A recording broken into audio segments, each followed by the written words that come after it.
Hello, phone person, no one can understand. Yeah. Uh-huh. Uh, uh, okay. I'm gonna be real. Let's be honest here. I really enjoy getting to know you. I think we have a good connection, but I don't actually know what you're saying. So I'm going to take my utter sex appeal and talk about Atari. Atari, originally founded in 1971 by Nolan Bushnell and Ted Dabney, were originally called Szenja Engineering during the first year of its life, and the name change definitely benefited them. They were the pioneers of video games back in the late 70s and early 80s, and the first product they made was also the first commercially available video game known as Computer Space Fundatic Associates. It was basically a game where the player controlled a spaceship and was trying to avoid getting hit by enemies whilst hitting them instead within a certain time period. It was a pretty big success. It was a kinda sound similar to another game they released in the future. In 1972, Atari, with their new name change, released the new small game called Pong, and it was kinda popular, and to be fair, it's basically just a rip-off of Wii Sports Tennis. It was massive. Its immense popularity made it look as if there was not much point making a new one, as it sold incredibly. Oh, wait, never mind. It got some sequels, and when I mean some, in the first 2 years alone, it got 3. That's definitely something that stayed behind in the past. Move ahead a few years and the company released its first ever home console, the legendary Atari 2600, which has become well known for increasing the amount of home consoles that people had. It had some amazing games like Adventure, Asteroids, Frogger, Pitfall, and Space Invaders, which have all been incredibly successful and were must-haves on the platform. But that all changed because of the video game crash of 1983. Many primarily blame the game, e.g. the extraterrestrial, for being the cause of the crash, even to this day. But it was inevitable. The lack of quality control meant that many games were just terrible. As well as market saturation, these were the causes of the video game bust. But to be honest, it was a good thing as it led to more high quality games being released by publishers. But it didn't stop this abomination of a game being released. The next logical move for Atari was obviously to make a new console and to move on from this to this crap.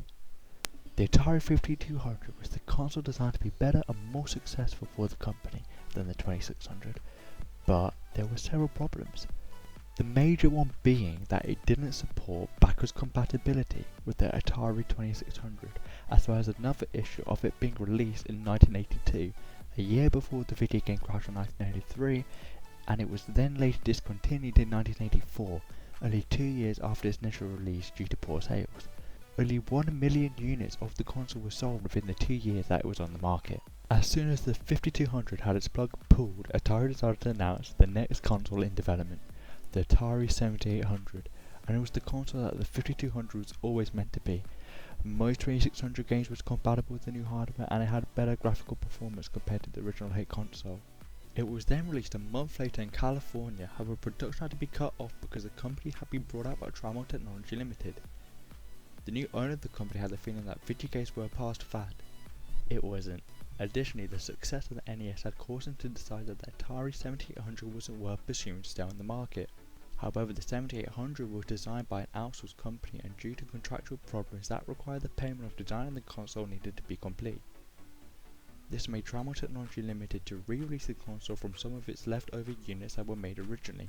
Future production of the console saw some of the features stripped from it, and like the 5200, the 7800 faced poor sales, only being able to sell 100,000 units compared to Sega's Master System and Nintendo's NES, 125,000 and 1.1 million units being sold respectively in 1986. The surprising thing of the console, however, was the overall lifespan that it had, lasting all the way until its discontinuation in 1992. The next attempt of success like the 2600 caused Atari to enter a different space in the gaming market, which wasn't going to be dominated by Nintendo. Oh shit, sorry Atari, better luck next time. If you haven't realised yet, the company decided to have its go at the handheld market with the Atari Lynx, which could have won the handheld space, having a coloured screen, but due to a higher price and shorter of parts in 1989 compared to Nintendo's Game Boy, it allowed them to have a greater market share. Finally, with one last attempt at the home console market, Atari released the Jaguar in 1993. It was the first ever 64-bit home console ever released onto the market. However, despite it being a lot earlier compared to the big console manufacturers like SONY Nintendo, it only was able to sell a measly amount of units, with 250,000 being sold worldwide. The interesting thing about this console though was the fact that it was initially going to be a 32-bit console, however it was rushed into being a 64-bit console, and even more interestingly, there was a VR peripheral in order to compete with Nintendo's Virtual Boy, but it was never released due to the deal with Virtuality, who was the co-developer, being abandoned. After the failure of the Jaguar, Atari was sold from company to company and has only stuck with software releases, and some small-scale hardware releases like the retro consoles that Nintendo, Sega and Sony have released. The main IP that Atari has been pumping out over the past few years has been the Roller Coaster Tycoon series and several mobile games, which is a huge turnaround from what they did 40 years ago. There is light at the end of the tunnel for Atari with the development of the Atari VCS 800, which is kind of like Atari's venture back into the home console market. This isn't a cheap re-entry though, with inexpensive retro consoles, but it is a high quality retro console starting at $390, but only being available in the US during pre-order. However, paying nearly $400 is like paying an arm and a leg for Fallout 76 because it sounds so overpriced compared to what it's worth.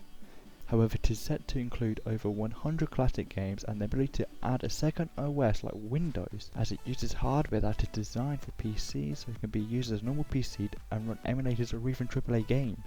Over the company's life, it has had a lot of financial struggle and unclear paths for the future, but now it looks like the company has understood the audience it has and catering for them whilst trying to gain new fans.